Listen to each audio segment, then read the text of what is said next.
Good evening and welcome. I am Amarachi Ubani. Tonight, Inspector General of Police says about 21,000 police operatives to be deployed for Anambra governorship election to appear before Senate committee over fraud allegations. Niger Delta Avengers suspend ceasefire now to vow to resume attacks on oil facilities in the region. Former National Security Advisor Sambo Dasuki testifies in the trial of Olisa Metu, says 400 million naira paid to the former PDP spokesperson followed due process. And Syrian army retakes last major stronghold of terror group ISIS as Iraqi forces capture one of the last towns held by the group. And on business news tonight, federal government considers mergers and acquisition between local and foreign construction players to increase patronage for local engineers. On sports news, world number one Rafael Nadal puts doubts over his status for the ATP World Tour Finals in London after pulling out of the Paris Masters due to a knee injury.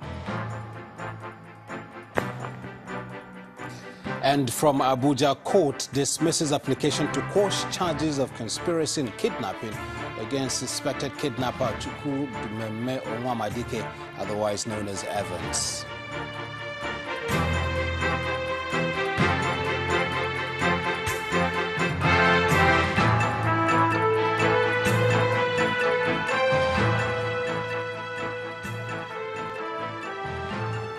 We begin with preparations for the November 18th governorship election in Anambra State, particularly now that the Inspector General of Police has announced the deployment of at least 21,000 policemen to the state for the exercise. Mr. Ibrahim Idris told State House correspondents after a meeting with President Buhari at the presidential villa that the police force is fully ready for the election. He says boats and helicopters will also be deployed to further beef security and forestall any breakdown of law and order. The IGP also commented on the order by the Senate asking him to appear before its committee investigating allegations leveled against him by Senator Isa Misau. And obviously we are deploying a lot of police officers, almost about 21,000 police officers, to be able to provide security, adequate security at the Anambra election. We are deploying our boats, water boats, to take care of the waterways. We are deploying our helicopters, obviously, to take care of the area surveillance for those areas. And we are deploying our conventional policemen and special police units, obviously, to take care of the elections on the ground. And by the grace of God, we are going to have a successful and peaceful election in Anambra State. Sir, what do you need to come? Are you ready? Obviously, we are like, if you look at it, these are legal issues. We are discussing with our legal team. Obviously, if there is need, we are going to appear. For the sake of having a sort of the respect to the Senate, I will appear before them. It's okay, sir. Meanwhile, security agencies in Anambra State have read the Riot Act to politicians and representatives of all the 35 political parties participating in the coming governorship election. The agencies, led by the State Police Commissioner, Mr. Garba Umar, are asking all the political parties to pursue peace towards a credible governorship election. In about 3 weeks from now, the people of Anambra State will go to the polls to elect a new governor in an election they hope will be free and fair.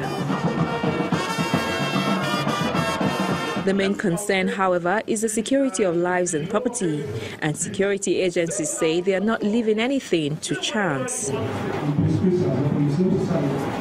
Present here at the headquarters of the State Police Command are security agencies, representatives of the 35 political parties, civil society organizations, and officials of the Independent National Electoral Commission, INEC. Use of hate speech For the State's Commissioner of Police and his DSS counterpart, the message is that there must be no violence, hate speeches, and thuggery, as the long hands of the law will spare no offender. The use of talks and keeping talks in hotel for thuggery activities will not be tolerated. We have information that some political parties will bring talks and keep them in the hotel. If any one of you is thinking towards that, please run away from it. We will not, I will not allow any one of you to keep talks, or to import talks, those who don't have anything to do with the election. One thing that we cannot run away from, politics or no politics, this country has laws.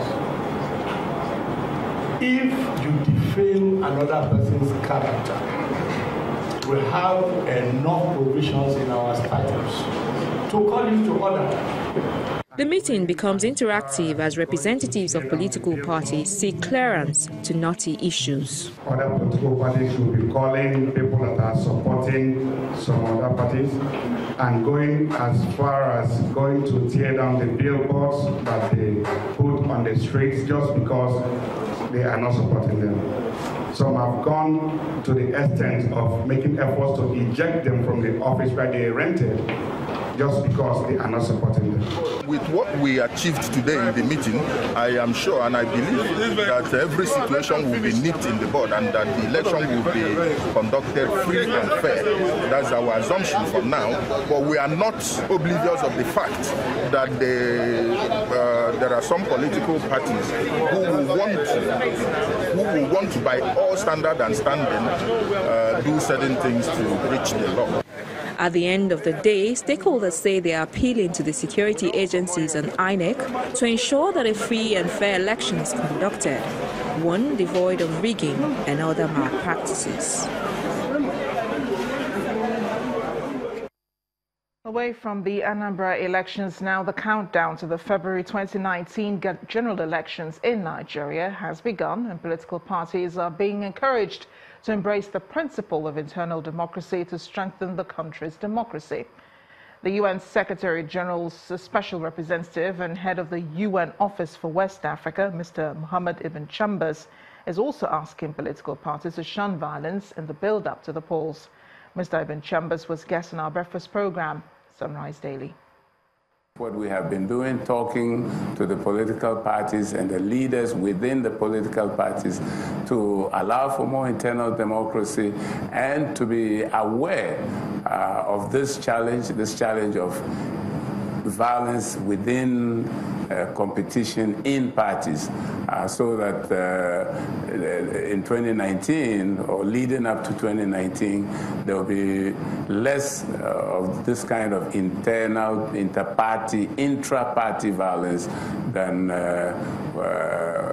was the case in 2015. It appears the relative peace being enjoyed in the Niger Delta region is now being threatened as a group of the Niger Delta Avengers announces an end to the ceasefire deal it signed with the federal government last year. The group is accusing the government of working with a fraudulent group known as the Reformed Niger Delta Avengers, which they say is bent on helping the government to jeopardize the sincere efforts of the Niger Delta people to achieve economic, social, and political freedom. They say, quote, "We want to make it known to the PANDEF and the Nigerian government that our call for halt on Operation Red Economy is officially over." The group is also accusing the government of being insincere in its efforts to address issues in the Niger Delta. The militant group has declared a ceasefire in August 2016 after PANDEF and others, including Vice President Yemi Osinbajo, appealed to them to embrace peace and dialogue.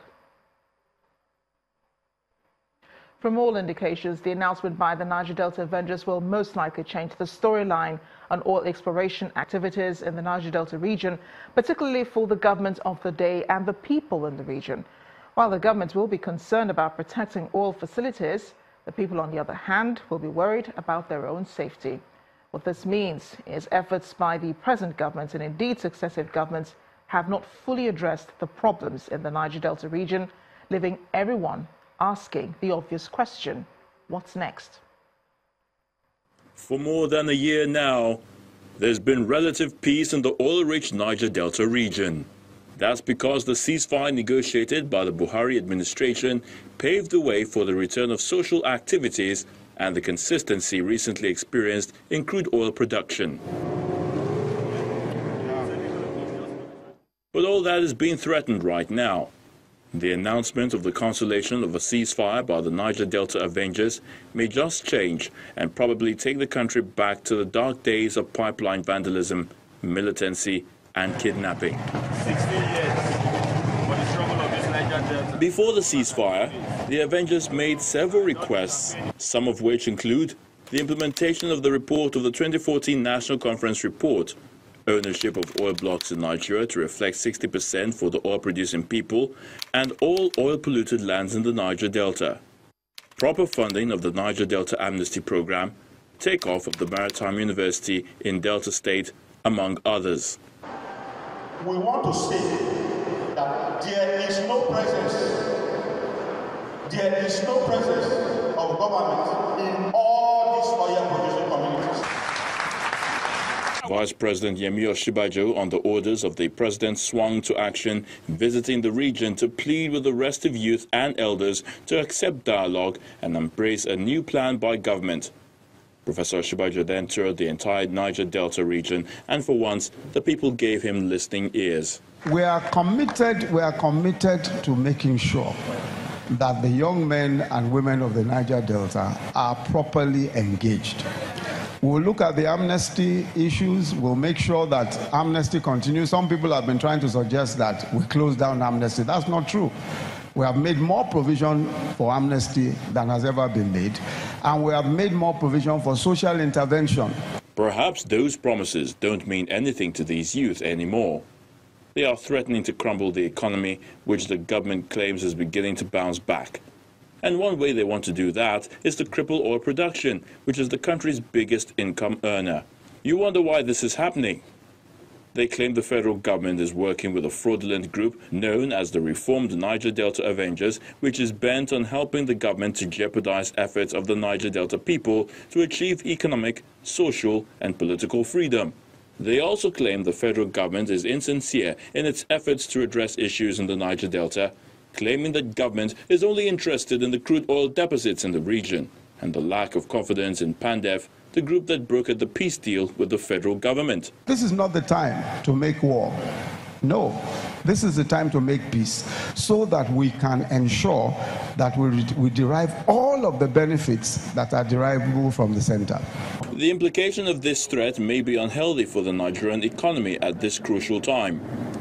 It has again opened another task for the Buhari government to again go back to the drawing board to review the Niger Delta issue, change strategy, or probably just talk to the right people that will help nip this looming crisis in the bud. In other news, the president has directed that former Vice President Alex Ekweme be flown abroad for urgent medical treatment. Special advisor to the president on media and publicity, Garba Shehu, explains in a statement that President Muhammadu Buhari authorized the trip after he was briefed on the elder statesman's health condition. He adds that the directive covers the immediate charter of an air ambulance for the emergency movement abroad, as well as the cost of treatment. The 85-year-old former vice president was said to have collapsed in his Enugu residence at the weekend. In part two, after the break, at last, a former NSA testifies in court in the trial of former PDP National Publicity Secretary Olisa Metu. Stay with us.